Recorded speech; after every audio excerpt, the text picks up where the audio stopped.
A very very good evening to everyone. Aspire English classes में मैं आप सबका स्वागत करता हूं। मैं हिमांशु मणि और let's begin the session number 7 and 8। Deepawali की छुट्टियों के बाद एक बार फिर से शुरू कर लेते हैं। Let's begin without further ado.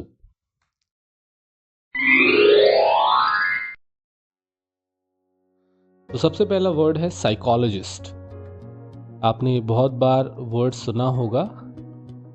And psychologist कौन है? साइकोलॉजिस्ट भाई कोई बताएगा? आप देखेंगे साइकी मतलब सोल या माइंड, ग्रीक का वर्ड है, और लॉजी यानी कि स्टडी या साइंस। तो साइकोलॉजी मतलब एक ऐसा शख्स, और आईएसटी है मतलब person.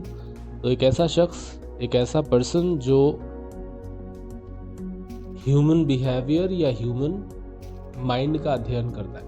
One who studies human mind और बिहेवियर, मनोचिकित्सक बोलते हैं। और आप सब जानते हैं कि मनोचिकित्सक कौन है? साइकोलॉजिस्ट। आजकल बहुत सारे फॉर्म्स में, बहुत सारे इंटरव्यूज़ में हमेशा एक साइकोलॉजिस्ट बैठा होता है। तो साइकोलॉजिस्ट का काम ये है कि वो आपके मनोभावों को पढ़ सके, आपके बिहेवियर को एनालाइज कर सके, और कहीं ना कहीं उसने बहुत सारी टेक्निक्स, बहुत सारे मेथड्स पढ़े हैं जिसको आप फेल नहीं कर सकते।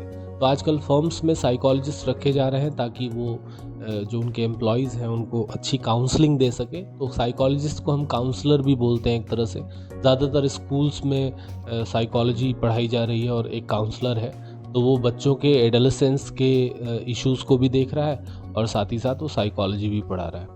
तो I hope the word is clear. Let's see the sentence. Psychologist do not prescribe medicines as psychiatrist do. एक चीज़ इसमें और भी बता दूं कि साइकोलॉजिस्ट काउंसलर्स होते हैं और वो जनरली मेडिसिन प्रोवाइड नहीं करते हैं। वो साइकोथेरेपी करते हैं, वो अलग अलग ग्रुप या इंडिविजुअल सेशंस लेते हैं, बट वो मेडिसिन प्रोवाइड नहीं करते हैं, ये ध्यान रखिएगा। तो साइकोलॉजिस्ट क्या पढ़ के आया होगा भाई? वो साइकोलॉजी पढ़ के आया होगा, अ स्टडी ऑफ ह्यूमन बिहेवियर और माइंड। और इसी से हम एडजेक्टिव बना सकते हैं साइकोलॉजिकल। क्या बना सकते हैं भाई? साइकोलॉजिकल। ठीक है, तो आपने पढ़ लिया psychology, psychologist, psychology and psychological. Clear है?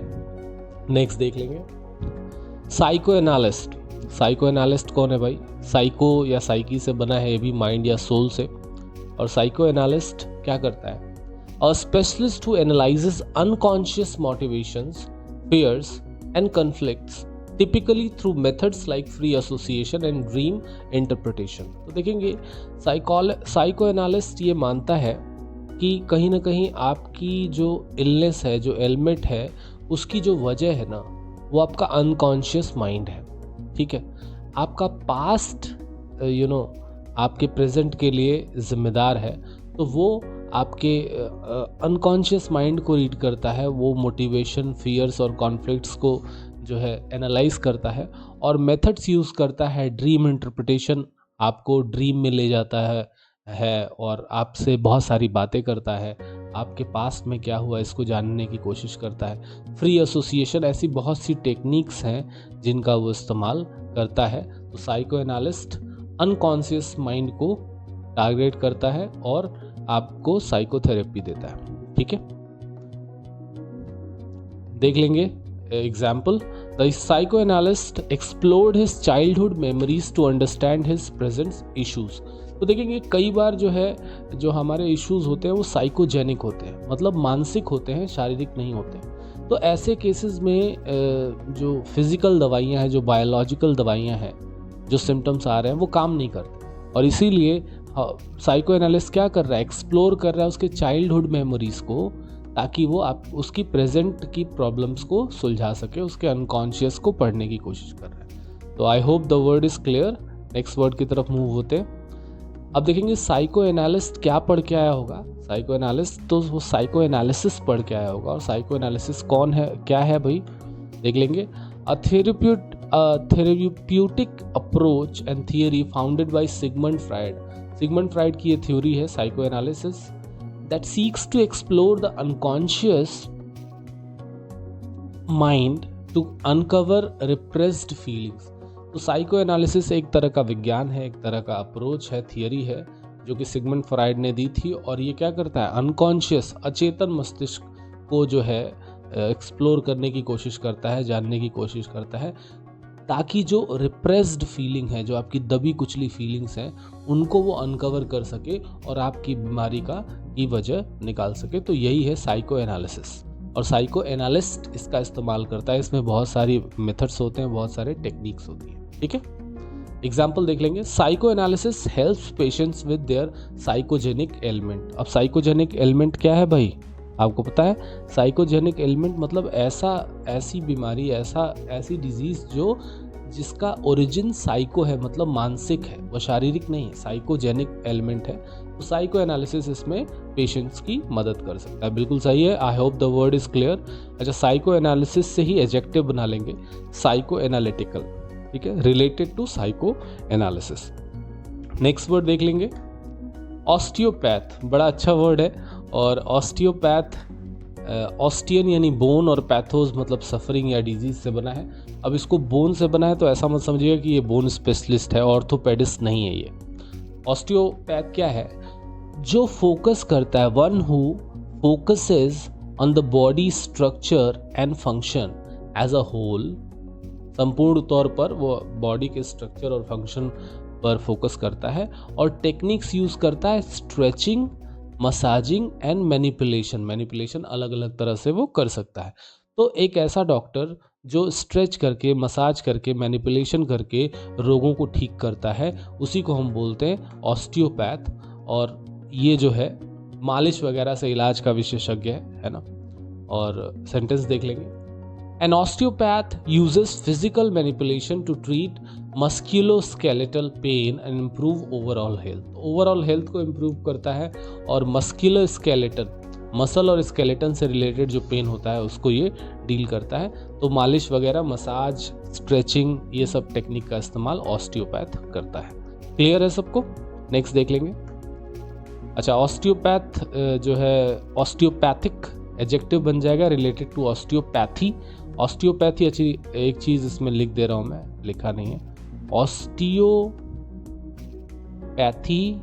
क्या हो जाएगा, द प्रैक्टिस फॉलोड बाय, कौन फॉलो करता है ये प्रैक्टिस, फॉलोड बाय ऑस्टियोपैथ। ये जो हमारा ऑस्टियोपैथ है वो कौन सी टेक्निक फॉलो करता है, ऑस्टियोपैथ। क्लियर है? तो ये मसाज वगैरह से इलाज करता है और पूरे बॉडी को एज अ होल देखता है, किसी एक अंग पर काम नहीं करता है, ठीक है। चलिए नेक्स्ट वर्ड देख लेते हैं, काइरोप्रैक्टर। काइरोप्रैक्टर देखेंगे, काइरोप्रैक्टर जब भी आएगा, काइरो का मतलब होता है हैंड, केयर या काइरो इंग्लिश में बोलते हैं, और प्रैक्टोस मतलब होता है डन, जो हाथों से इलाज करता है। आजकल आपने यूट्यूब पे बहुत सारा देखा होगा। देखेंगे काइरोप्रैक्टर क्या है, स्पेशलाइजेज इन डायग्नोजिंग, है ना। तो ये स्पेशलाइज्ड है डायग्नोस करने में, and treating musculoskeletal issues specially those related to spine, जो आपके स्पाइन से, रीढ़ से संबंधित चीज़ों का इलाज करता है, रीढ़ से संबंधित समस्याओं का इलाज करता है। देखेंगे आपकी रीढ़ की हड्डी से संबंधित, अक्सर आपने देखा होगा कि काइरोप्रैक्टर्स जाते हैं, रीढ़ की हड्डी के पास ऐसे दबाते हैं और किट से आवाज़ आती है, तो वो हर जगह से हड्डियों को सेट करते हैं और नर्व्स को सेट करते हैं, और इस तरह से वो इलाज करते हैं। तो जो स्पाइन से रिलेटेड इलाज करेगा, मस्कुलोस्केलेटल इश्यूज को देखेगा, वही होगा काइरोप्रैक्टर, स्पाइनल चिकित्सक है। और एग्जाम्पल देख लेंगे, a chiropractor treats patients who have issues with their spine. Spine से जिनको दिक्कत होती है, स्पाइन से रिलेटेड इश्यूज होती हैं, कमर दर्द होता है और बैक पेन होता है, इनका इलाज वो बड़े आसानी से करता है, और वो मैनिपुलेट करता है स्पाइन को, स्पेशली दबा के उसको करेक्ट पोजीशन पे ले आता है अकॉर्डिंग टू हिम। क्लियर है? और काइरोप्रैक्टर क्या फॉलो करता है भाई, काइरोप्रैक्टिक फॉलो करता है, practice followed by chiropractor. Clear है? देख लेंगे नेक्स्ट, काइरोपोडिस्ट। काइरोपोडिस्ट, इसके इटिमोलॉजी पे नहीं जाएंगे। काइरोपोडिस्ट कौन है, काइरो हैंड और पोडोस फुट। वैसे एग्जाम्पल हम ऐसे समझ सकते हैं कि पुराने ज़माने में जब ये वर्ड कॉइन हुआ था तो उस वक्त बहुत मशीनें नहीं थी और जो लोग हाथ का काम करते थे उनके पैरों में भी दर्द होता था। तो कुल मिला के कहने का मतलब है कायरोपोडिस्ट कौन है?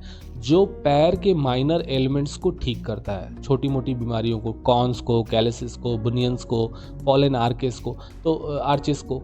ये समझेंगे कि कॉन्स क्या है भाई, पैरों के नीचे जो उंगलियां होती हैं वो बहुत सख्त हो जाती हैं, गोखरू आप लोगों ने सुना होगा, है ना, उस तरह का ये इलाज करता है। नाखून से रिलेटेड कोई इशू हो जाए उसका इलाज करता है, कोई छोटा मोटा मोच वोच आ गया उसका इलाज करता है। तो पैरों का डॉक्टर है कायरोपोडिस्ट। और देख लेंगे ये पैरों का अध्ययन करता है, तमाम देख रहे हैं यहाँ पे पिक्चर में आप लोग कि बहुत सारे पैरों में बहुत सारी इश्यूज हैं, उनको ये देखता है। ठीक है, तो कायरोपोडिस्ट हो गया। और एग्जाम्पल देख लेंगे, अ कायरोपोडिस्ट और पोडियाट्रिस्ट भी इसको बोलते हैं, focuses on the care of feet, ankles and lower limbs. Lower limbs यानी लोअर अंगों को ये क्या कहते हैं, फोकस करता है, फीट का, एंकल का, लोअर लिम्स का। क्लियर है सबको? चलिए नेक्स्ट वर्ड देख लेते हैं। अच्छा, कायरोपोडिस्ट क्या फॉलो करेगा भाई? कायरोपॉडी फॉलो करेगा, नहीं the practice followed by कायरोपोडिस्ट। Clear है? ग्राफोलॉजिस्ट, ग्राफोलॉजिस्ट बड़ा मज़ेदार है ये वर्ड, और ये प्रैक्टिशनर भी, क्योंकि ग्राफियन का मतलब होता है टू राइट, और लॉगी यानी कि स्टडी, और IST मतलब पर्सन। तो ग्राफोलॉजिस्ट क्या करता है भाई? The practitioner analyses hand writing. क्या करता है भाई?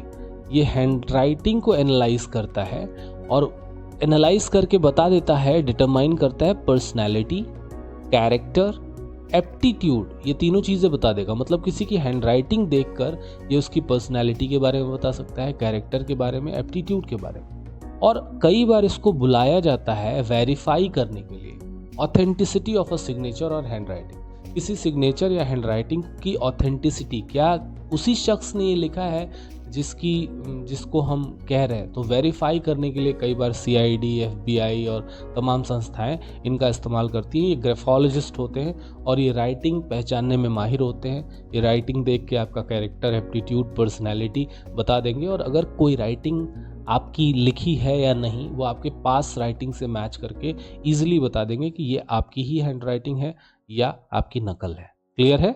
तो ग्राफोलॉजिस्ट बोलते हैं इसको, और हिंदी में कहते हैं हस्तलेखा अनुमिति विशेषज्ञ। तो हस्तलेखा की अनुमिति जो है उसका विशेषज्ञ है, बिल्कुल सही है।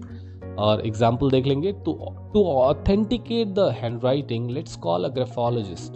कोई मुद्दा फंसा है और हैंड राइटिंग समझ में नहीं आ रही कि उसी की है कि नहीं, और इसीलिए हमने क्या किया, अक्सर आपने देखा होगा CID वगैरह में कि कोई व्यक्ति है जो मर गया और ऐसा लग रहा है कि उसने सुसाइड किया है, और उसके मरने वाली जगह पे एक सुसाइड नोट भी पड़ा है, और लोग मान रहे हैं कि देखो इसने सुसाइड कर लिया। लेकिन जब संस्थाएं आती हैं, एजेंसीज आती हैं, तो वो उस सुसाइड नोट को लेके और एक ग्राफोलॉजिस्ट के पास जाती हैं और उसकी पुरानी कॉपी या कहीं जहां उसकी राइटिंग हो, उन दोनों से उसको मैच कराती हैं। अगर वो मैच हो जाता है तो जाहिर सी बात है उसी ने लिखा है, हो सकता है आत्महत्या का ही केस हो। नहीं मैच होता है मतलब फिर ये किलिंग का और जो है इसका केस बनता है। क्लियर है? नेक्स्ट देख लेंगे। अच्छा, ग्राफोलॉजिस्ट किस में विशेषज्ञ होगा भाई? ग्राफोलॉजी में होगा।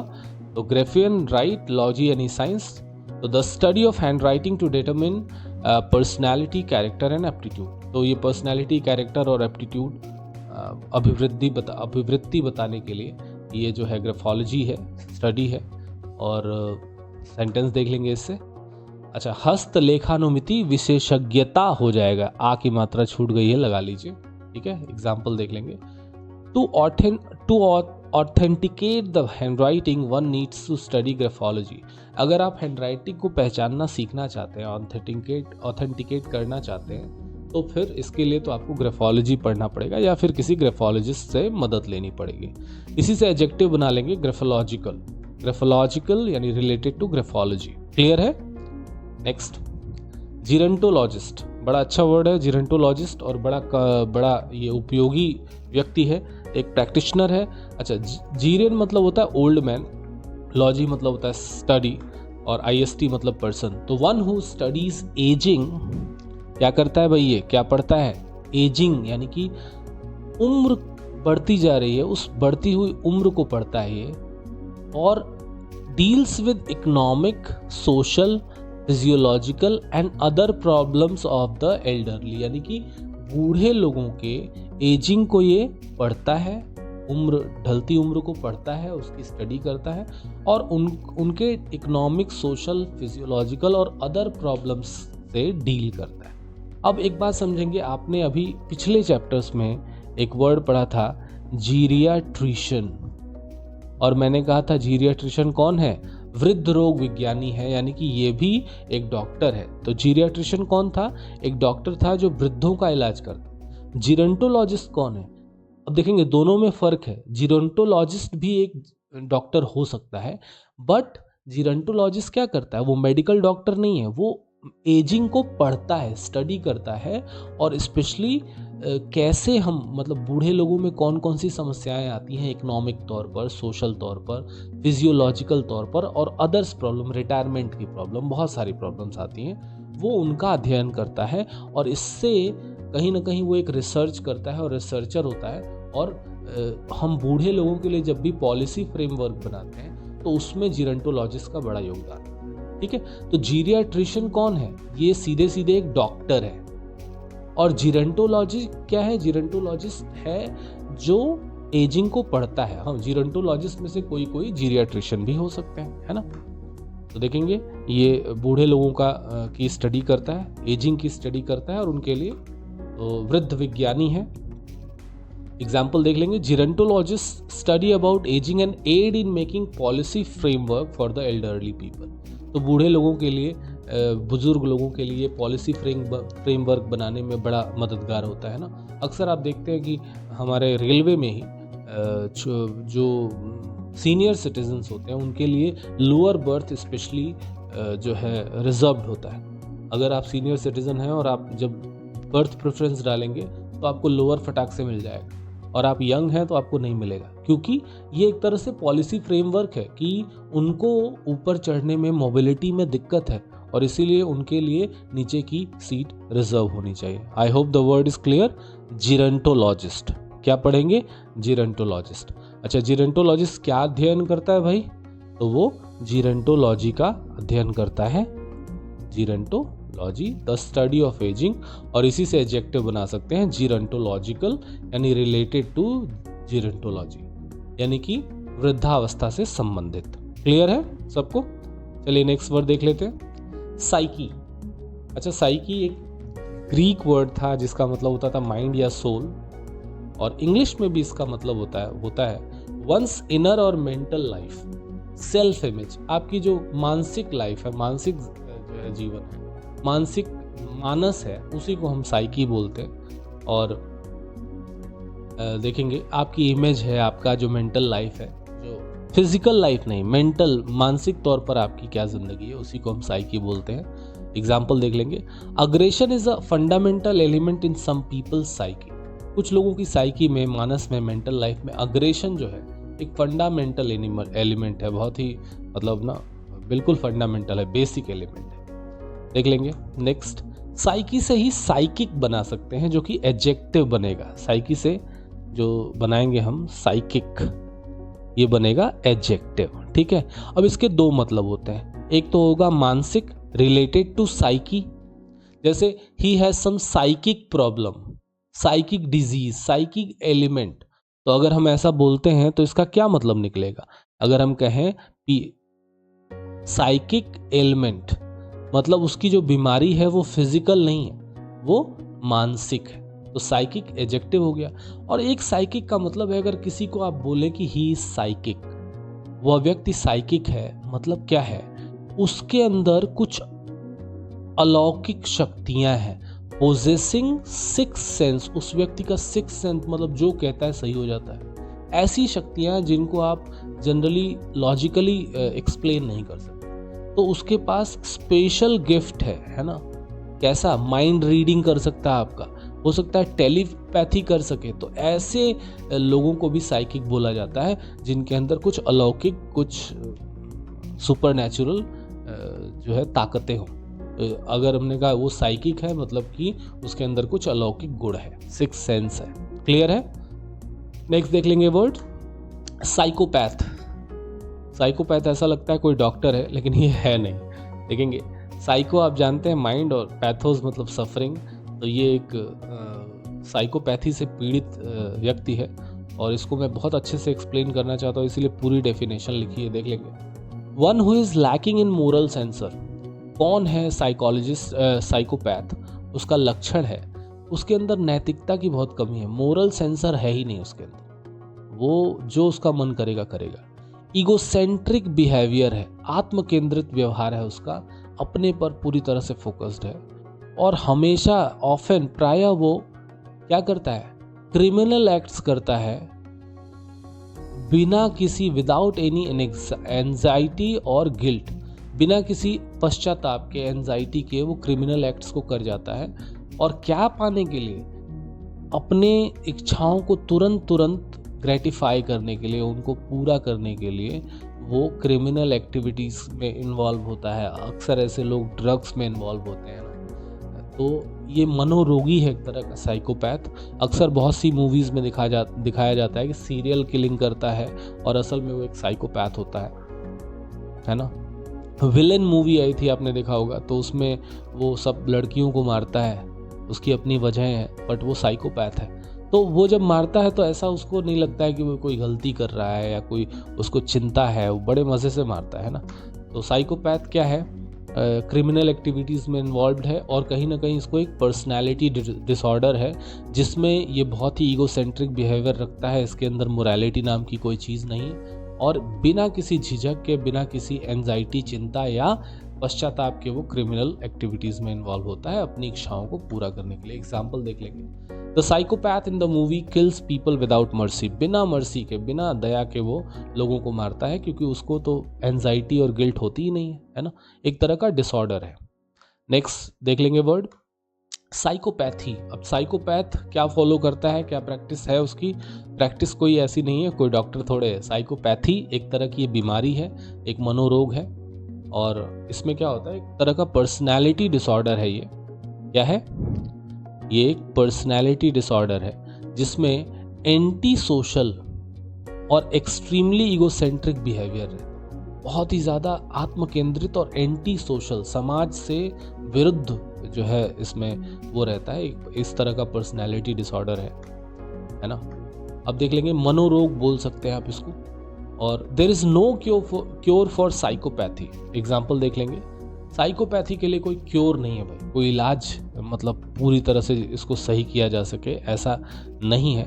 However some treatment can be given. कुछ ट्रीटमेंट ज़रूर दिया जा सकता है, किसी तरह की थेरेपी दी जा सकती है, कुछ मूड को स्टेबलाइज करने वाली दवाइयाँ दी जा सकती हैं ऐसे लोगों को, लेकिन ये लोग ठीक नहीं होते हैं, इनका कोई क्योर नहीं है ना। नेक्स्ट वर्ड देख लेंगे। अच्छा, इसी से साइकोपैथी से साइकोपैथिक बन जाएगा, रिलेटेड टू साइकोपैथी, यानी ये एडजेक्टिव हो जाएगा। क्लियर है? नेक्स्ट देख लेंगे।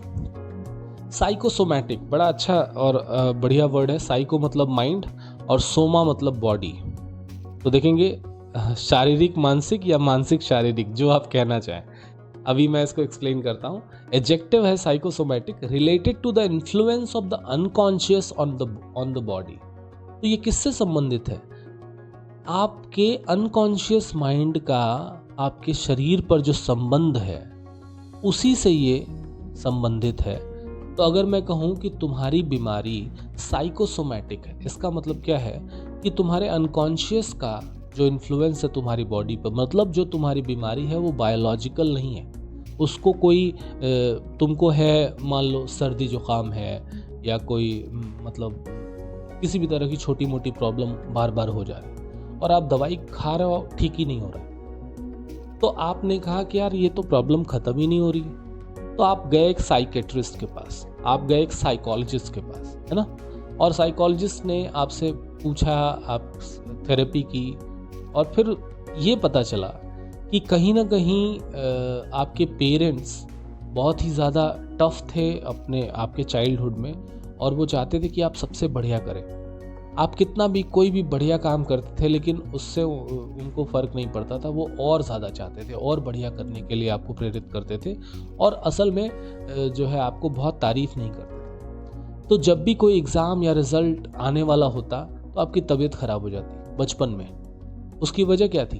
वैसे तो आपके पेरेंट्स आपको ध्यान नहीं देते थे, लेकिन जब आपकी तबीयत ख़राब होती थी तो आपको वो ध्यान देना शुरू करते थे। और इससे अच्छा तरीका क्या हो सकता था पेरेंट्स का ध्यान खींचने का? तो कहीं ना कहीं वो एक जो चीज़ थी, वो जो आपका सर्दी जुकाम था, वो कहीं ना कहीं साइकोसोमेटिक था, उसके लिए कोई बैक्टीरिया या वायरस जिम्मेदार नहीं था, है ना।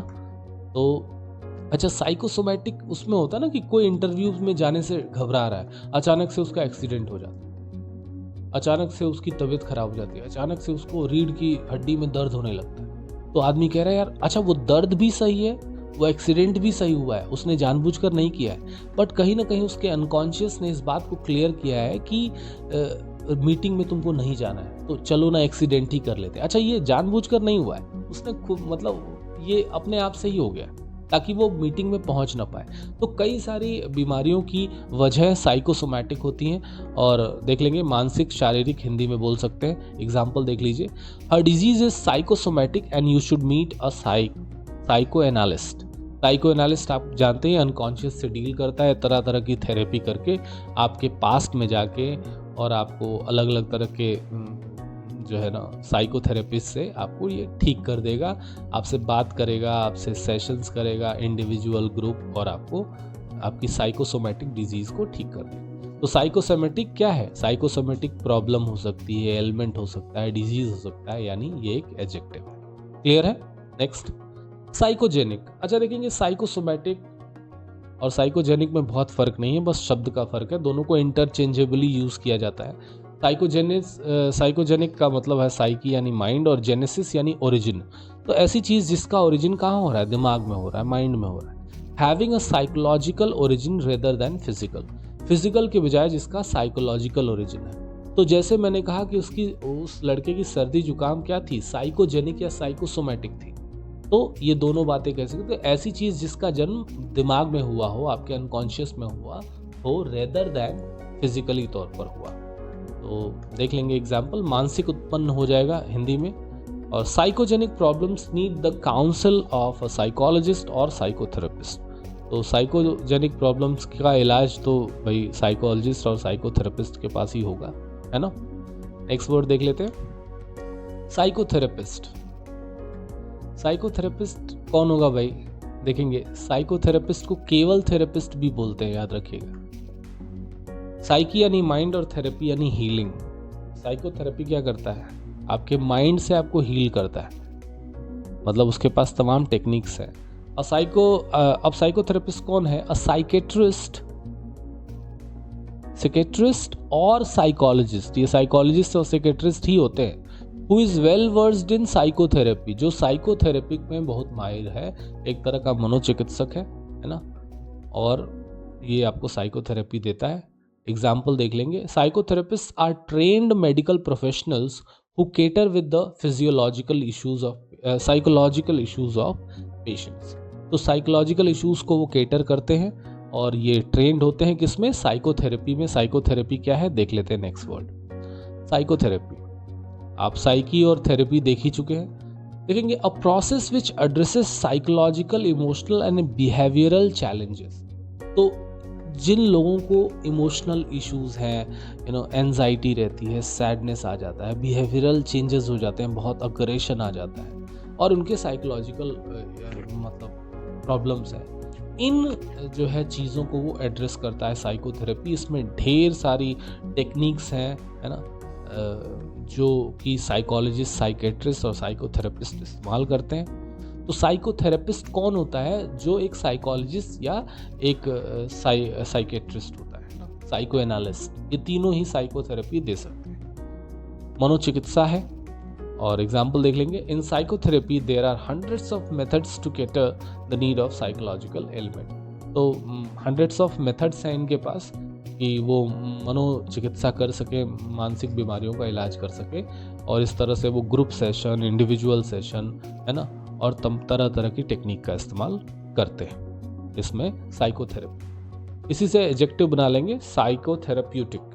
साइकोथेरेप्यूटिक हो जाएगा रिलेटेड टू साइकोथेरेपी। तो ये 7th और 8th सेशन के वर्ड थे। इसमें जो वर्ड्स रिपीट हुए थे मैंने उनको छोड़ दिया है। आइए ज़रा सा टेस्ट ले लेते हैं फटाफट कि आपने आज क्या पढ़ा है, और फिर हम सेशन को एंड करते हैं।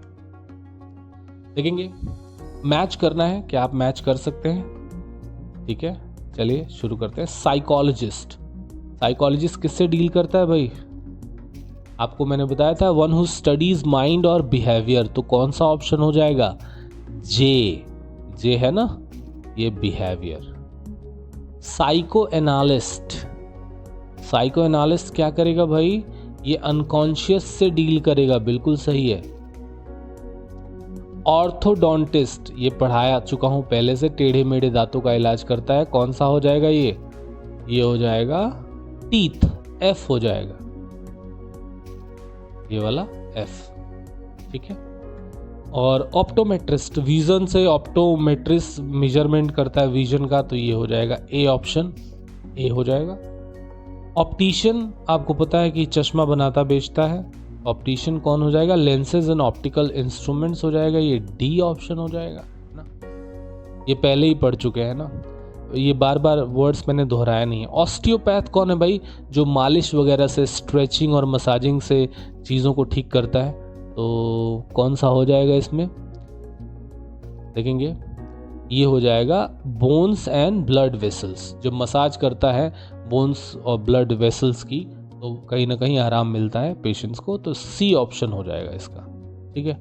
काइरोप्रैक्टर, काइरोप्रैक्टर क्या हो जाएगा? ज्वाइंट, जिसमें स्पाइन का जिक्र होगा, रीढ़ का जिक्र होगा, वही होगा, joints of the spine, spine को ठीक करने में माहिर है, इसलिए एच ऑप्शन हो जाएगा। पोडियाट्रिस्ट, पोडियाट्रिस्ट या काइरोपोडिस्ट आपने देखा था, और वो क्या करता है? फीट की बात करता है, और इसीलिए हो जाएगा फीट। ग्रेफोलॉजिस्ट, ग्रेफोलॉजिस्ट कौन है भाई? जो हैंड राइटिंग एक्सपर्ट है, हैंड राइटिंग देखते ही पहचान जाता है, बिल्कुल सामने ही लिखा है। और जीरेंटोलॉजिस्ट कौन है? जो वृद्ध विज्ञानी है, बूढ़े लोगों को की प्रॉब्लम्स को देखता है, तरह तरह की प्रॉब्लम्स को, है ना। तो ये हो जाएगा कौन सा? प्रॉब्लम्स ऑफ एजिंग, एजिंग की वजह से, बूढ़ा या बुजुर्ग होने की वजह से जो समस्याएं आती हैं उनको देखता है। I hope these words are clear to you. Next देख लेते हैं 8वें सेशन का वर्ड जो आपने आज पढ़ा है। थोड़ा फॉन्ट छोटा है, बेयर करिएगा, आसानी से दिख जाएगा, थोड़ा सा उसका बस रिजोल्यूशन बढ़ा लीजिएगा 360 और 40। तो देख लेंगे। Can you work with the word psychology, psychology किससे डील करता है भाई? देख लेंगे ध्यान से, क्या है साइकोलॉजी? क्या है? Study of human mind and behaviour. कौन सा ऑप्शन हो जाएगा? एफ ऑप्शन हो जाएगा, बिल्कुल सही कह रहे हैं। साइकी क्या है? एक व्यक्ति का मानसिक जीवन, सेल्फ इमेज, तो कौन सा ऑप्शन हो जाएगा? ई ऑप्शन हो जाएगा, है ना, ई ऑप्शन हो जाएगा, बिल्कुल सही। साइकिक, मैंने कहा था रिलेटेड टू साइकी, मानस से संबंधित या अलौकिक शक्तियां जिनके अंदर हो, तो क्या हो जाएगा इसका? Describing the interaction of mind and body, नहीं, pertaining to the mind. Extra sensory, yes, H option हो जाएगा। एक्स्ट्रा सेंसरी जिसके पास पार हो वही साइकिक होता है। साइकोपैथी एक तरह का मानसिक संतुलन है, मनोरोग है, जिसमें लोग एंटी सोशल और ईगोटिस्टिकल होते हैं, तो ईगोसेंट्रिक बिहेवियर होता है। तो साइकोपैथी कौन सा हो जाएगा?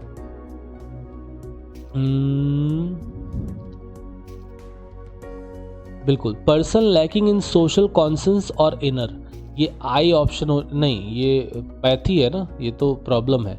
मेंटल और इमोशनल डिस्टर्बेंस हो जाएगा, बिल्कुल सही है, ये हो जाएगा मेंटल और इमोशनल डिस्टर्बेंस। साइकोपैथी एक तरह का मनोरोग ही तो है। साइकोसोमैटिक, देखेंगे साइको मतलब क्या होता था? अरे साइको मतलब मानसिक और सोमा मतलब शारीरिक, तो जिसका संबंध शरीर और मन से हो वो कौन सा हो जाएगा? Option describing the interaction of mind and body, तो ये हो जाएगा जी ऑप्शन, जी वाला ऑप्शन हो जाएगा ये, ठीक है।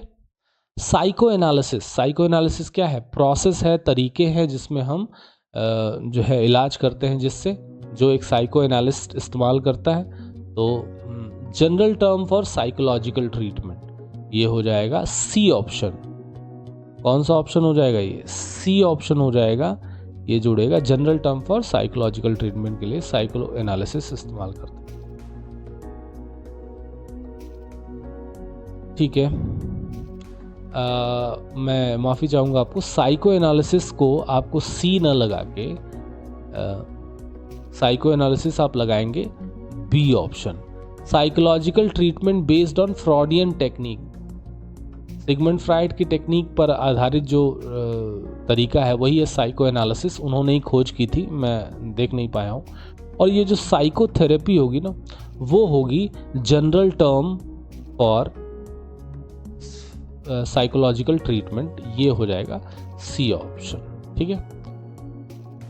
साइकोजेनिक, जो दिमाग में उत्पन्न हो, तो उत्पन्न होने की बात कहीं हो रही है, देख लीजिए भाई, कहीं है ओरिजिनेटिंग इन द माइंड और इमोशन, तो डी ऑप्शन हो जाएगा साइकोजेनिक, डी। साइकोथेरेपी हो ही गया। और साइकोपैथ कौन है? एक ऐसा शख्स जो सोशल कंसर्न्स और इनर उसका प्रभावित है, वो मनोरोगी है और उसका एंटी सोशल काम करता है, क्रिमिनल एक्टिविटीज़ करता है बिना परेशानी के। तो साइकोलॉजी क्या है? स्टडी है माइंड की, बिहेवियर की। साइकी क्या है? एक इंसान का मेंटल लाइफ। साइकिक क्या है? जिसके अंदर एक्स्ट्रा सेंसरी विजन हो। और साइकोपैथी क्या है? मेंटल और इमोशनल डिस्टर्बेंस है, मनोरोग है। साइकोसोमेटिक जो है क्या कहते हैं, दोनों से interaction, describing the interaction of mind and body हो जाएगा, है ना। तो आई होप कि आपने ये अच्छे से पढ़ लिया है और आपको समझ में आया होगा। एस्पायर इंग्लिश क्लासेस में आपका स्वागत है और thank you very much. Please like, share and subscribe. देखेंगे कि बहुत सारे पिक्चर्स को और इसकी एडिटिंग में और बहुत सारा वक्त जाता है, तो आप इतना कर सकते हैं कि अगर आपको पसंद आता हो, समझ में आया हो, तो प्लीज़ लाइक करिए, शेयर करिए और 2-4-10 लोगों को भेजिए। जब ज़्यादा लोग देखते हैं तो वीडियो बनाने में और ज़्यादा मज़ा आता है। ठीक है। Thank you very much. Good night.